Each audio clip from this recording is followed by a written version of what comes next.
War Cabinet Member Benny Gantz's ultimatum last night, Saturday night, means that the Biden administration's effort to overthrow the Israeli government is moving into high gear. Question is, why are they doing it now, and what are the stakes involved in all of this? I'll have details about all of those questions coming up on In Focus.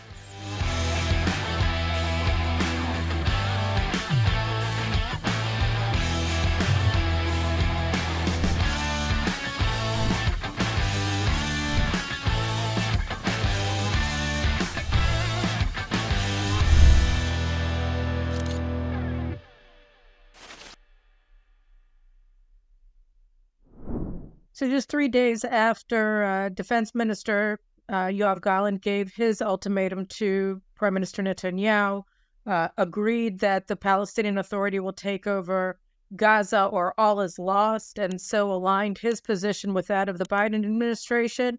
Minister with that portfolio and War Cabinet member, former Defense Minister Benny Gantz, came in with his own announcement. At a press conference on Saturday night, Gantz gave an ultimatum to the prime minister. He said, meet my conditions by June 8th, or I take my center-left party, the Stateliness Party, out of the government and end the emergency government and bring you back to a 64-seat government, and I will seek to overthrow that as quickly as possible. So what was it exactly in Benny Gantz's ultimatum? My colleague, Michael Doran from the Hudson Institute, very helpfully translated Benny Gantz's ultimatum into English, and I'm just going to put it here, and we're going to go through the items one by one. So the first two items on Benny Gantz's ultimatum seem fairly reasonable. They're the same ultimatum or the same goals that Gantz and Gallant and Netanyahu agreed to. The first two were goals, as they set out in October, shortly after they formed the war cabinet, when Benny Gantz brought his center-left party into the government after October 7th. So the first two conditions of his ultimatum are bring home the hostages and topple the rule of Hamas, demilitarize the Gaza Strip, and ensure Israeli security control. That doesn't seem to be a problem at all.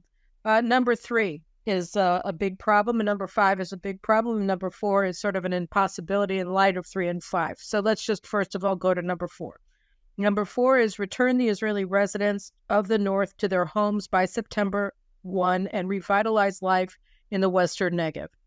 All right, so Yoav Zaytoun, one of the military commentators or correspondents for Yediot Ahronot newspaper, just posted this very long post on Twitter today with video that he had taken. He spent the past couple of weeks with IDF forces from the Golani Brigade and Tank Brigade number 188 in the north. And he came back with one hell of a story about what's actually happening in the far north that used to be everybody's vacation land and an integral part of Israel. So since October 7th, as most of you know, or right after October 7th, Israel evacuated about between 60 and 80,000 of its citizens from their homes in the border communities abutting Lebanon. That's because Hezbollah, the Iranian proxy that controls Lebanon, has deployed its forces, tens of thousands of them, in what they call their Radwan brigades, to Israel's border. The Radwan brigades are actually residents of the villages in South Lebanon, and they operate from within their own homes when they plot their attacks against Israel, when they observe Israeli positions and shoot at Israeli convoys, etc., etc. I think we've spoken about this in the past, but following the 2006 war with Hezbollah, Israel destroyed a lot of buildings in South Lebanon. And in the reconstruction effort that Hezbollah carried out after the war was over with Iran's money and direction, all of the new built homes that replaced the ones that were destroyed during the war were built with missile roofs inside, not with shelters, but with actual missile roofs, so that they all became, all of the apartments, all of the homes that were built after 2006, the last war in Lebanon, were built as offensive positions against Israel for missile launches, for drone launches, for rocket launches, etc. So the actual homes in Lebanon were preconceived as launching pads for missiles, and the residents of these apartments, of these towns, are members of Hezbollah's elite Radwan brigades. They're, veterans of the wars in Syria, in Afghanistan, in Iraq, and now they're all waiting to invade Israel. So knowing that the Radwan brigades were poised along the border with Israel, the government wisely said, well, we can't have a much larger repeat of what happened in the border communities with Gaza just now on October 7th. So around October 8th, 9th, 10th, Israel started very quickly evacuating the civilians in northern Israel from their homes along the border with Lebanon so that they wouldn't be overrun and we wouldn't see October 7th to the nth degree in northern Israel, because Hezbollah is much more powerful than Hamas. And we saw how much damage Hamas could do with the power that it had aggregated over the years since Israel withdrew from Gaza in 2005. So it was a wise decision in my view, and also it requires the government to actually take action against Hezbollah, because we need to have our residents go home. We need the buffer zone to be as it was until Ehud Barak, the worst prime minister probably in Israeli history, removed all IDF forces from our security zone inside of South Lebanon, and so protected the north.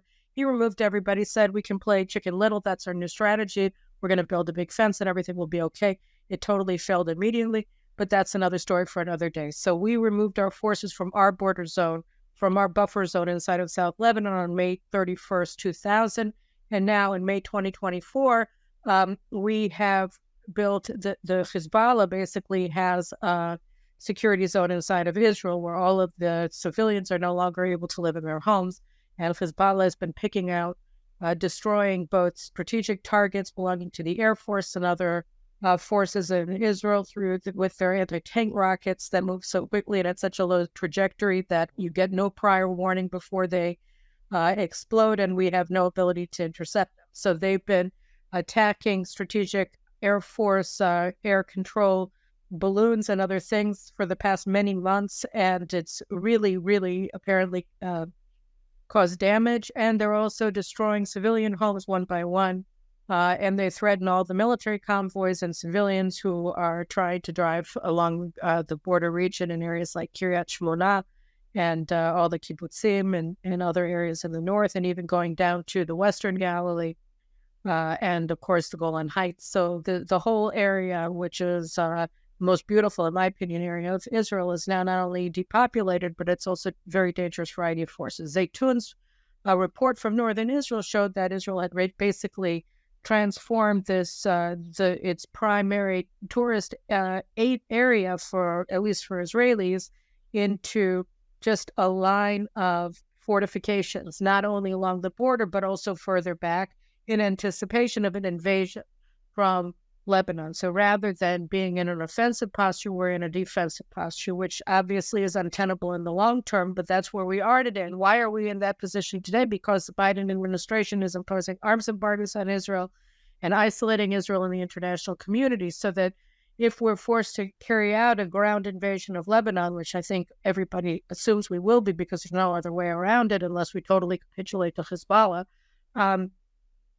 then we're going to be doing it with only basically the arms that we can produce ourselves. And so we want to delay it, I think, as long as possible. So Benny Gantz's demand that people be allowed to go home in September basically is saying we want to capitulate to all of Hezbollah's demands for quiet in the north and just render the north, again, an entire area of the country that's at the mercy of Hezbollah and its ground forces in the south, and of course its massive missile, rocket, and drone arsenal that are larger than most countries in the entire world. In fact, it's larger than anything that the European countries have. So just to get a sense of the dimensions of the threat. So that's what Hezbollah is demanding, and Gantz's demand that people be allowed to go home by September 1st effectively means he wants to capitulate to Hezbollah in the north, which brings us to the third and fifth demand. So the third demand that he gave was establish an American, European, Arab, Palestinian civil administration that will manage civilian affairs in Gaza and lay the foundation for an alternative in the future that is neither Hamas nor Abbas, Abbas being the head of the Palestinian Authority that the United States funds and arms and trains and provides massive political support for at the UN and really everywhere else in the world. So he's saying oh, the Israeli people don't like Abbas, so I don't like Abbas either. The Americans are sort of dealing with that, and they're trying to push Abbas out and bring in, other fig leaves for Hamas. So he's saying do this. Now, a couple of things on this. So he talks about Arab, European, and American forces, along with Palestinian forces who would take over civil governance of Gaza. So this is, not to put too fine a point on it, a total joke, right? Because right now, no European country rightly has said that they're going to bring forces into the area, because why would they? I mean, they remember what happened to the French paratroopers in Beirut in 1983. They were blown to smithereens, just like the Marine forces and just like the French embassy and just like the U.S. embassy were by the precursors of Hamas, of Hezbollah, the Amal militia in Beirut. So they're not thrilled with the idea of going into Gaza, so that's the Europeans. Say the Europeans, they're not going to go in. Now, what about the Americans? Well, the Biden administration already has forces on the ground. They built this pier to supply Hamas with whatever it wants, and to try to seize control over the maritime border of Gaza from Israel by putting in this American presence that's there to try to undermine Israel's military operations and to take away Israel's ability to impose a maritime blockade of the Gaza coast going forward. But that's, right now what they're doing is they're bringing in supposedly humanitarian aid so that the Americans can stop, propagating their blood libels that Israel is deliberately starving the Palestinians. It's all just a propaganda political warfare campaign against Israel. And also, in the longer term, it's a means to undermine Israel's ability to control Hamas, to control Gaza militarily, among other things, by controlling the coastline, because this is going to be some sort of a U.S. enclave inside of Gaza that Israel has to enable to work with limited Israeli control over the area. So, it's like when I was younger, I think my first apartment after I met Aliyah, and I was living in Tel Aviv, and my parents came to visit me. I was in the Army, and I was showing them very proudly that all of the windows on my first floor apartment had windows, had bars on them so that people couldn't break in. And then I had this one balcony that didn't have bars on it. So my father went in there and he said, "But there are no bars here." And I said, "Yeah, but there are everywhere else." And he said, "Yes, but the fact that there aren't here means that it doesn't matter that you have them anywhere else." So it's the same kind of thing where, the Americans are undermining Israel's ability to control Gaza militarily with this pier, because they're saying, even if Israel is able to seize control over the international border with Egypt against America's wishes through the current operation in Rafah, the United States is going to undermine Israel's ability to control the coastline with this pier. So that's what the Americans are doing on the ground in Gaza. At any rate, back to the issue of the multinational force. So Senator Cruz very helpfully is already saying that this has to be done under the War Powers Act, and that it has to be authorized by Congress, and that it was unlawful for the Biden administration to go forward with this pier project because it's already been attacked by Hamas twice, and it's placing U.S. forces and their lives in danger. And this is something that Congress has to authorize. And so it's unconstitutional to even send them there. And he's linking that to other things that the Biden administration wants. So we'll have to see what happens going forward. He's a great friend of Israel. Right now, it's really a question. So is Congress going to allow the Biden administration to send U.S. forces to Gaza in order to seize control from Israel? That's basically a redux of what the Americans did in 1983 in Beirut.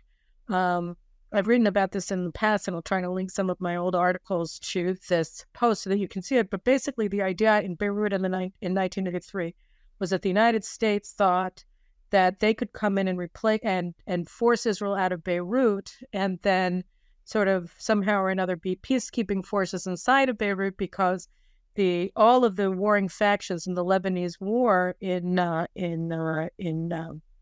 country in 1982, they were only fighting because Israel had invaded. It was a stupid American concept that, by the way, has been maintained throughout, that the only problem in the Middle East is Israel, and so if Israel withdraws, then everything will be fine.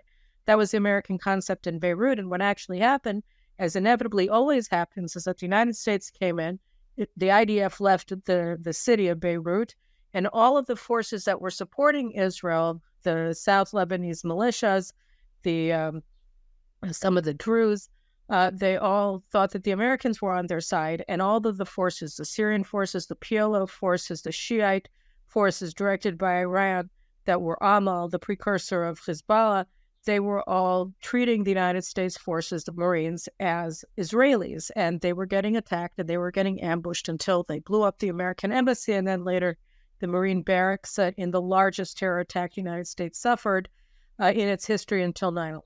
So that's what happened in Beirut, and it would, of course, happen in Gaza because Hamas is a group of sadistic monsters and nut jobs who just want to kill people. So that would happen to the Americans as well.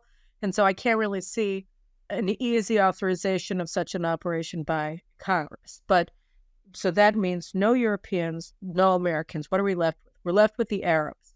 So over the last week, the moderate Arabs that the United States claims are going to come in as a moderate peacekeeping forces said that they would send forces into Gaza only if they could have international forces also in Judea and Samaria, if the United States recognized the state of Palestine, if the UN accepts Palestine as a full member in the body, so that they're talking about basically using any Arab agreement to come in and do anything related to civil affairs in Gaza to that. And so if that happens, of course, that is a massive strategic defeat for Israel.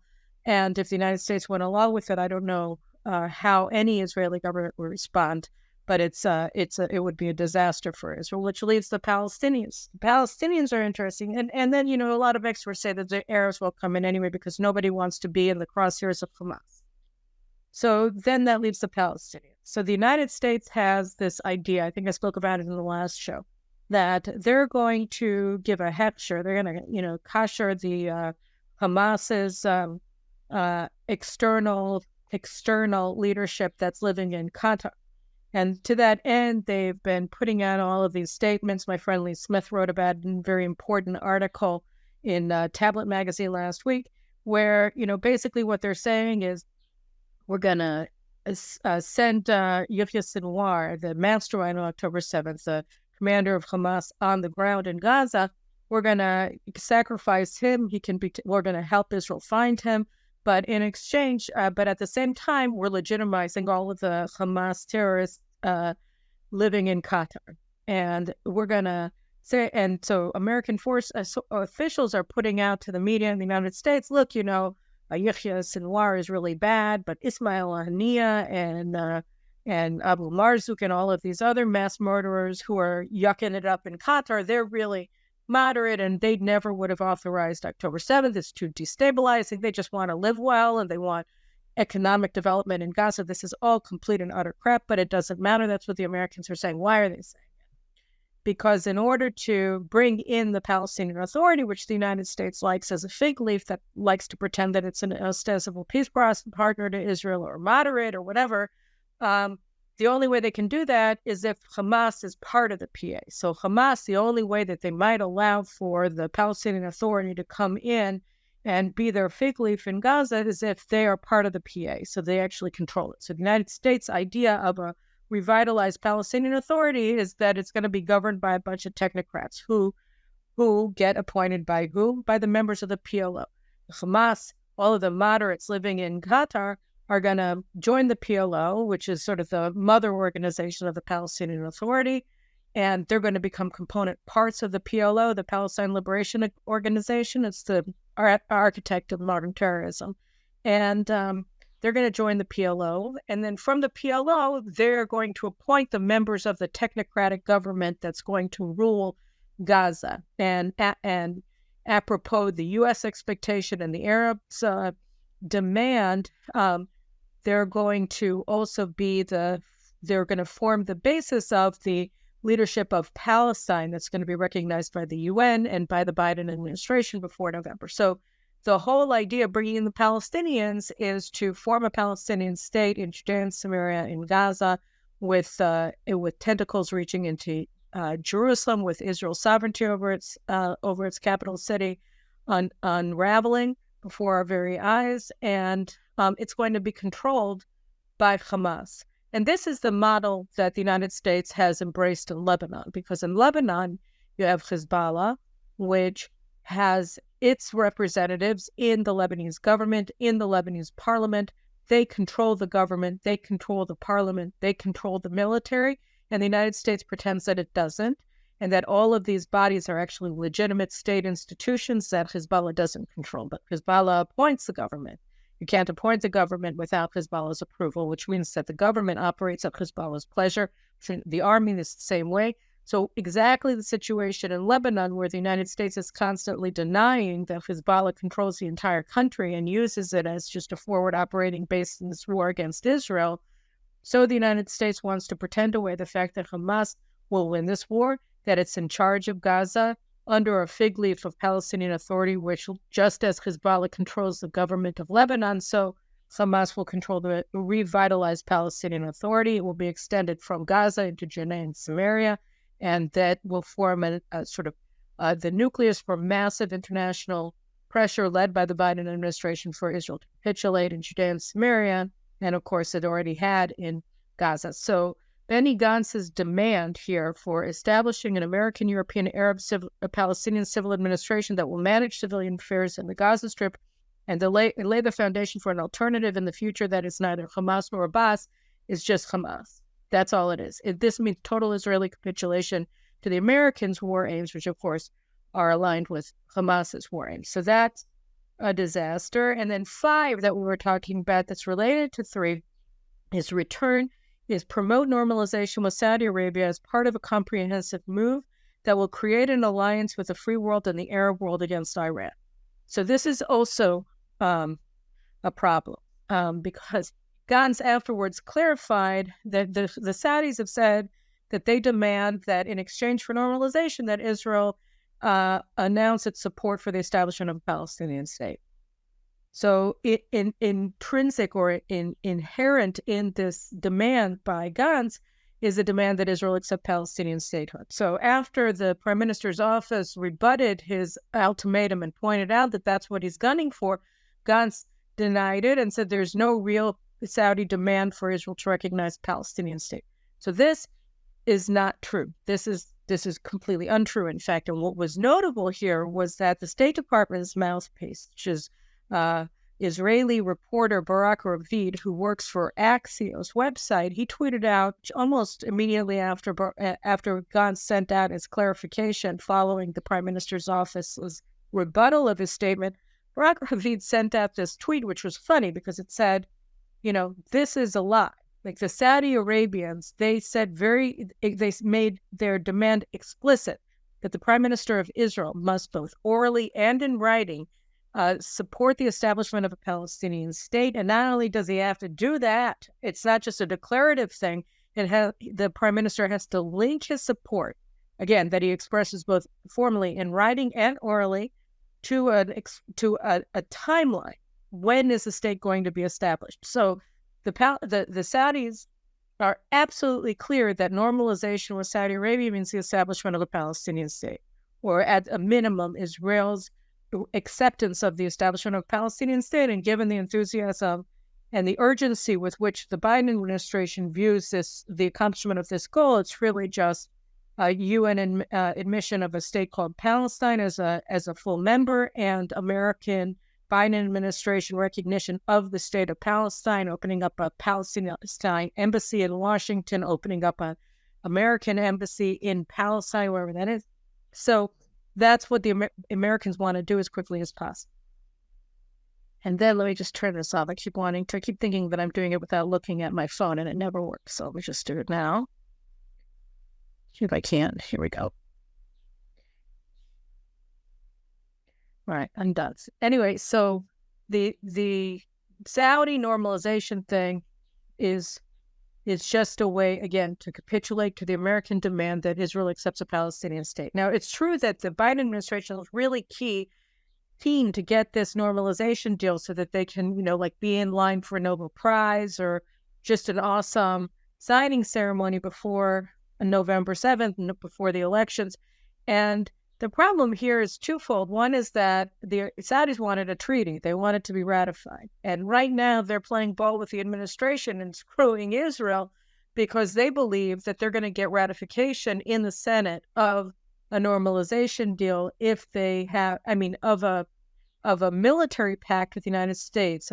They want their demand, basically normalization with Israel is this price that they have to pay in order to get a mutual defense treaty with the United States and to get access to nuclear enrichment, meaning they think that this is a pathway to a nuclear bomb, and also to a mutual defense treaty with the United States. So both of these things, in order to happen, have to be ratified by the Senate.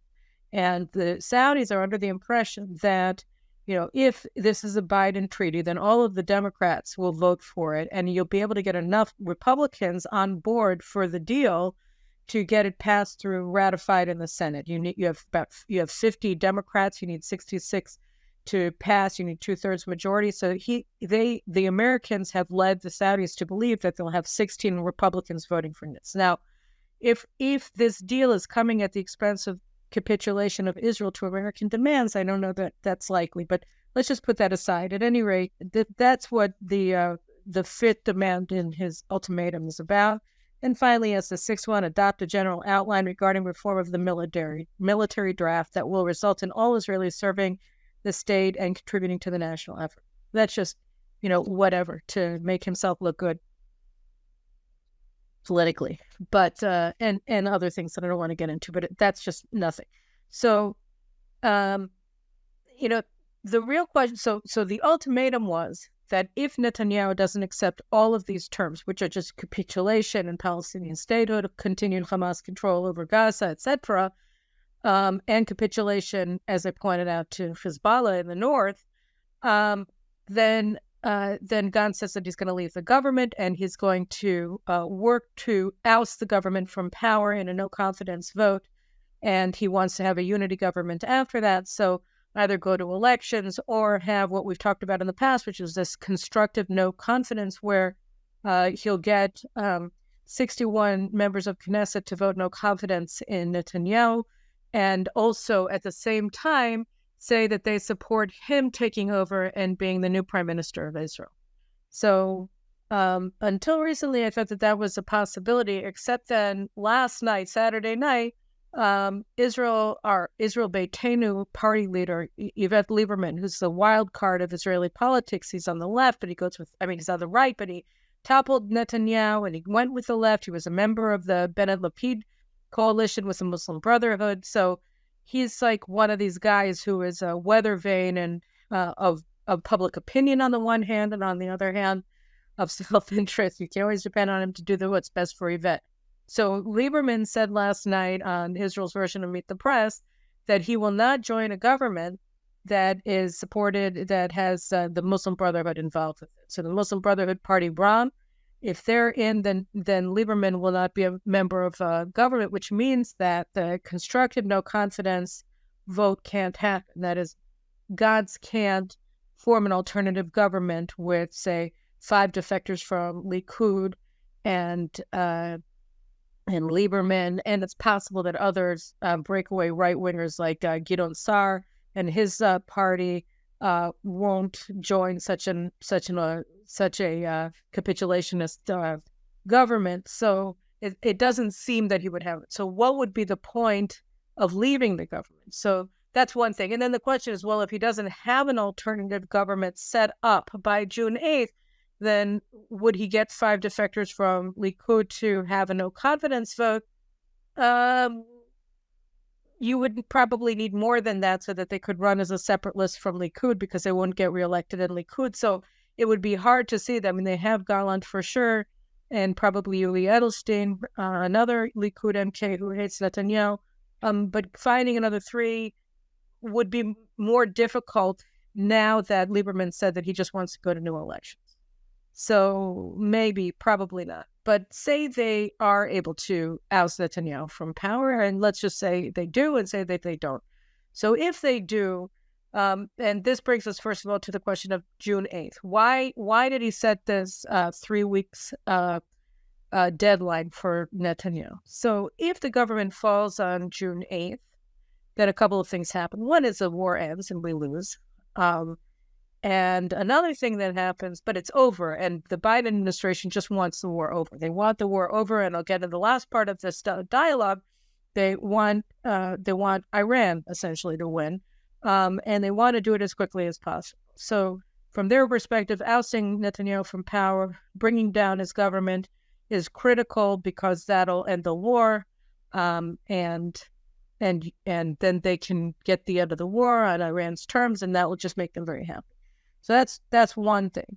If that happens, if it doesn't happen, if it's just Gallant, the defense minister, and Benny Gantz that leave, then they have another thing, which is the election calendar. So if June 8th is before the first presidential debate, and by removing Gallant and Gantz's party from the government, bringing down the emergency government, reducing the governing coalition from 64 to 63 seats, because Gallant will have left, or 62 if Edelstein also leaves. So then you have a situation where Biden can defend against attacks by Trump over his deeply hostile positions on Israel by saying it's not just an American policy, that this is the view of all sane Israelis. See, look, these centrist politicians, including Gallant from Netanyahu's own Likud party and Gantz and his party that came in to form this war cabinet, they said they just can't handle it anymore. It's not an American thing. It's an Israeli thing. We're just going with the sane Israelis, and as we push forward to try to coerce Israel into capitulating to Hamas, to Iran, to Hezbollah, etc.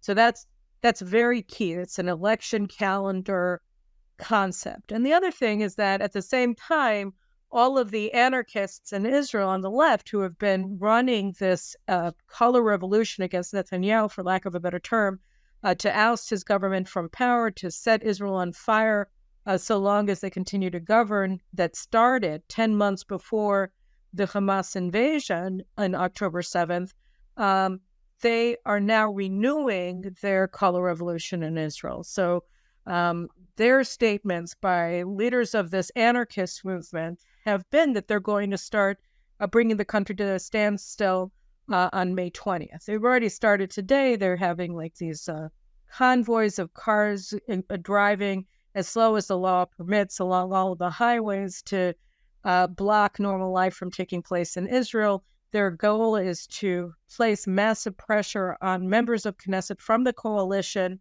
by staking them out outside of their house and harassing them everywhere they go, just as we saw they did throughout 2023, in order to extort them into voting no confidence in the government by June 8th. So before Benny Gantz gave his ultimatum, they had already said that their target date for bringing down the government is June 8th.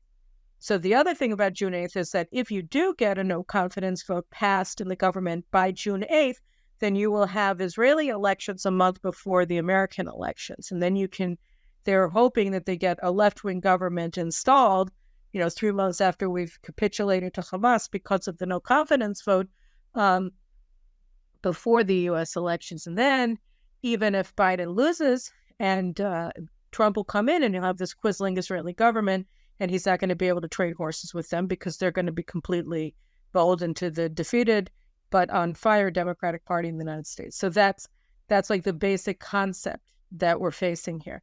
Now, and Jake Sullivan, the national security advisor, is one of the ringleaders of this whole color revolution in Israel and capitulationist doctrine of the Americans in relation to Israel and Hamas.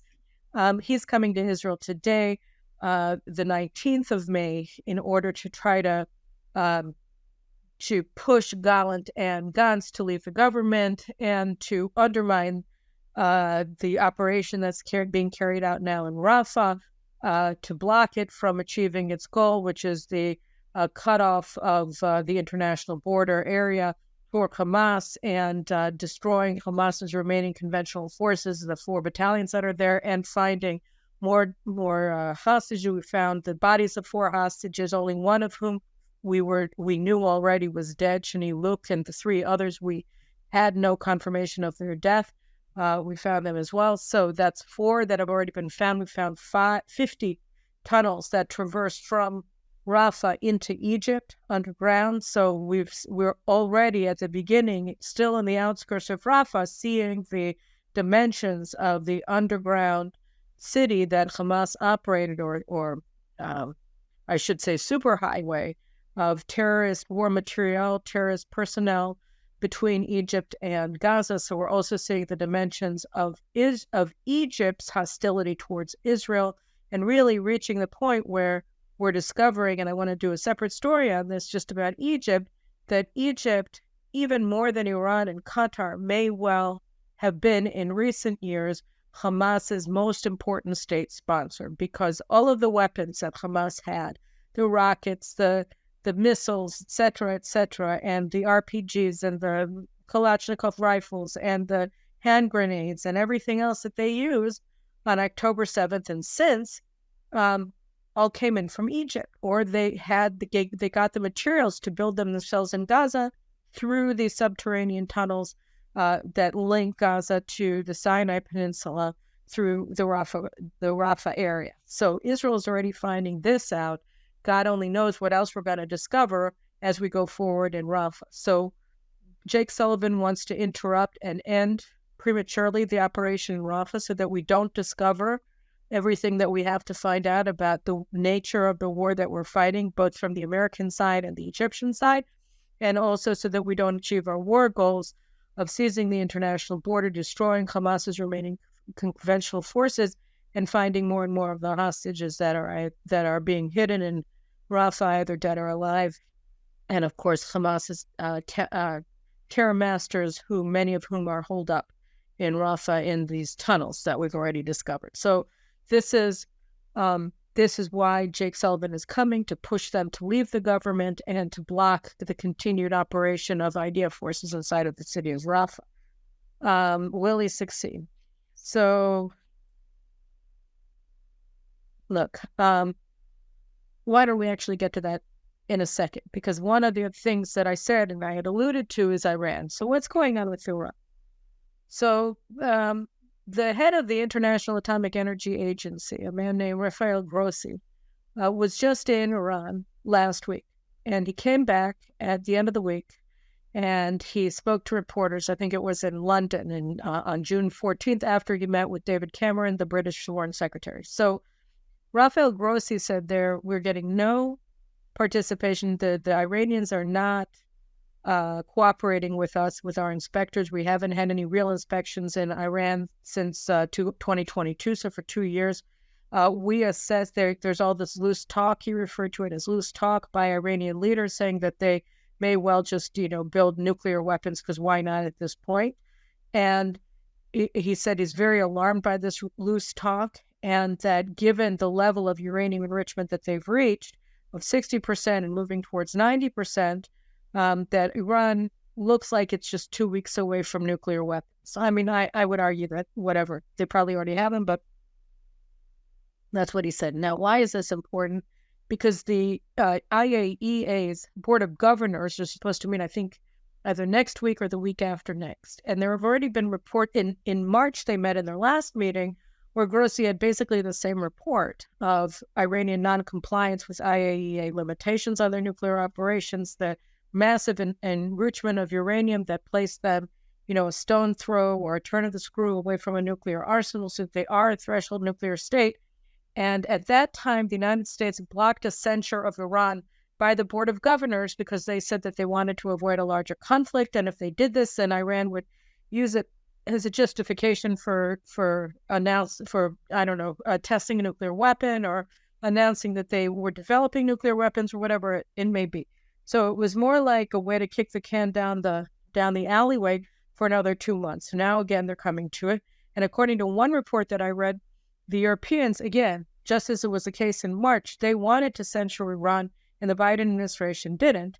And so the Biden administration was able to convince the Europeans not to move forward with a censure of Iran, which, of course, is obviously not only justified but required here, and that they're expected to do the same thing now, that the Biden administration is expected again to shield Iran from censure for their illicit nuclear weapons program that is on the verge of completion. And the question is why, right? Well, I mean, there are a couple of reasons. First of all, just to round that out, this weekend we got confirmed reports that Brett McGurk, the White House envoy for the Middle East, the National Security Council, so Jake Sullivan's guy, and what's his name?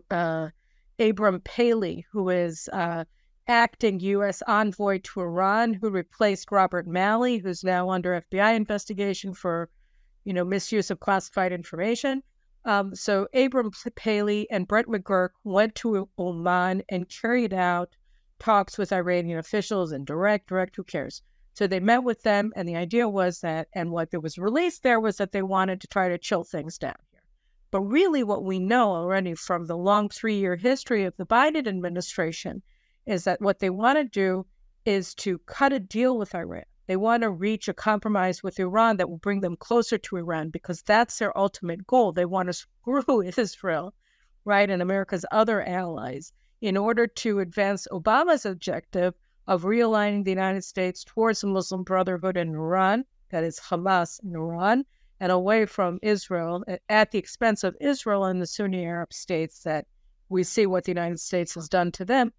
And so we're looking at this situation where they are on the verge of making this grand deal with Iran, that if you take what's happening in the north and you make Israel cut a deal with Hezbollah, that will give Hezbollah benefits for their massive aggression against Israel and the endangerment of the entire northern region of Israel on the one hand, and you force Israel to capitulate to Hamas in the south and pave the way for the establishment of a Palestinian state that is controlled by Hamas, just as Lebanon is controlled by Hezbollah. And then you do that on the American side, and the Iranians either agree not to go public with their nuclear arsenal until after November, or, Iran, I think that's basically what it is. But it's not that Iran is blocked in its nuclear path. It's not going to be contained. It's just a matter of securing the democratic victory in November by not outing its nuclear weapons arsenal, and in exchange, the United States is going to force Israel to capitulate in this war. So I think that's basically the deal that they're striking with the Iranians. It's certainly one is reflected in American policy on the ground in Israel, particularly with its hysterical effort, really, to undermine with the goal of overthrowing as quickly as possible Prime Minister Netanyahu from power. So is this going to work? Again, it's really interesting because I keep coming back to this question at the end of every In Focus. At least that's how I feel for the past couple of weeks when I'm talking about how the United States is seeking to overthrow the Israeli government. They just don't get Israel. And by the way, they don't get the Palestinians either. If they keep saying in Washington that Hamas doesn't represent the Palestinian people, but everywhere that our forces have been in Gaza indicates that the opposite is true. It's not that Hamas has forced itself on the Palestinians. It's the Palestinians created Hamas because it's a reflection of who they are. They're a genocidal people directed as a people towards the goal of annihilating the Jews. And we saw that very clearly on October 7th, obviously. So that's where they're directed. That's where they've always been directed. And, since well before Israel was founded. And so, this is an organic expression of the will of the Palestinian people. And the United States has constantly ignored that. So the idea that you're going to get a ceasefire that's going to be stable in any form by giving Hamas this victory is insane. They're not going to be sitting quietly. They're going to be triumphant, and they're going to be celebrating their incredible victory for their jihad against the Jews. So that's one thing. It's just not going to work. And the other thing that's not going to work is that they're not going to get Israel to capitulate.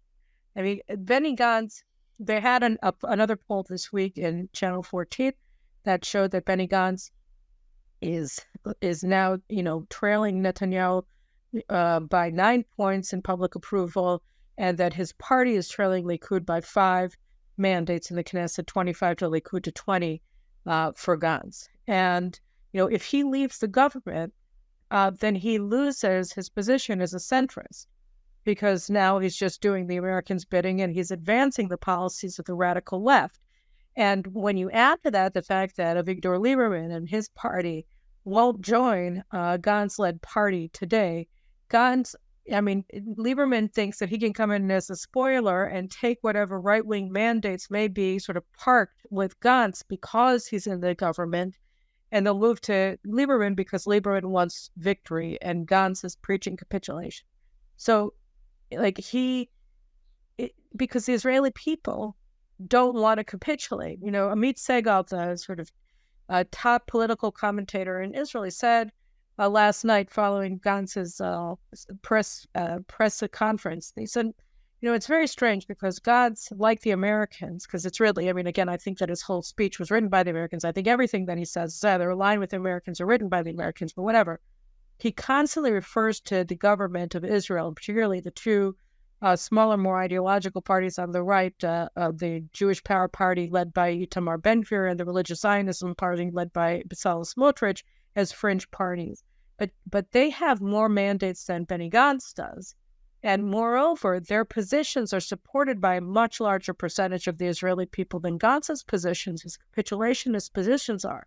So that the marginal actor here, oddly, given that he's the one who has two people who are in the war cabinet and they, who represent a much larger group of Israelis, have no representative on the war cabinet, right? But he is the marginal force in politics in Israel, and they are not. And so, you know, when you take that into account, and you take into account the incredible backlash that Gallant faced after he made a statement last Monday that, you know, you have 73% of right-wing voters who are demanding that, or who told posters for Channel 14 that they want Gallant fired. They want Netanyahu to fire him from his position as defense minister. And you have a situation where the Americans, again, are just reading the situation wrong. You know, they will get their anarchists to massively increase their civil disobedience. But they're not going to be met with a fearful public or a public who thinks that they have a point. They're going to be met with a public that has absolutely no patience for their nonsense. And it's a different situation. Back last year when these people were lighting the country on fire, I think that most Israelis were confused about what was going on. You had wall-to-wall coverage by the media saying that Bibi was evil, that he wants to be a tyrant, that he wants to be a dictator or whatever. And even if people didn't think it was true, they didn't really understand it. It was too esoteric for them to get. And you had this incredibly sympathetic coverage all the time, saturation from all of the media outlets almost, on behalf of these anarchists that were lighting Israel on fire and having general strikes and all of the rest of it. But now, you know, everybody understands what the stakes are. We all lived through October 7th. And we've all, you know, been engaged very deeply in what's happening in our country ever since. And they just aren't going to be met with the same public that greeted them with suspicion, but not with rejection in 2023. And so I think that Biden doesn't get it at all, and the government may fall, and that'll make it'll make things more difficult politically to proceed with the war. But I think that the overwhelming majority of the public will reward Netanyahu for staying the course. His chances of re-election will be higher. The chance that he'll have defectors in the Likud will be smaller, and the government will survive. And, you know, it'll happen slowly. I'm not sure what's going to happen with the North, honestly. I mean, not only Zaytun's report, but other indicators that I've been receiving from people, and particularly the weapons embargo that Biden has effected against Israel, both declaratively and also on the ground in many respects, makes us question, you know, like, are we going to be in a position even to carry out this war that we need to carry out in the North?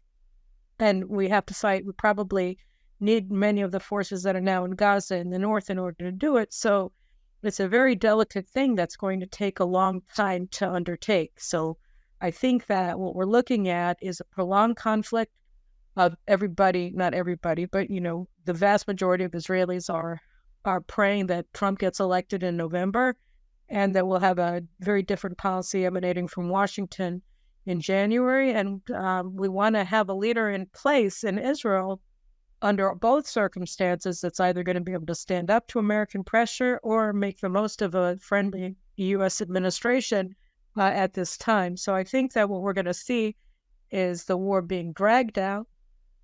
I think you're going to see plotting, movement and advancement of our forces in Gaza.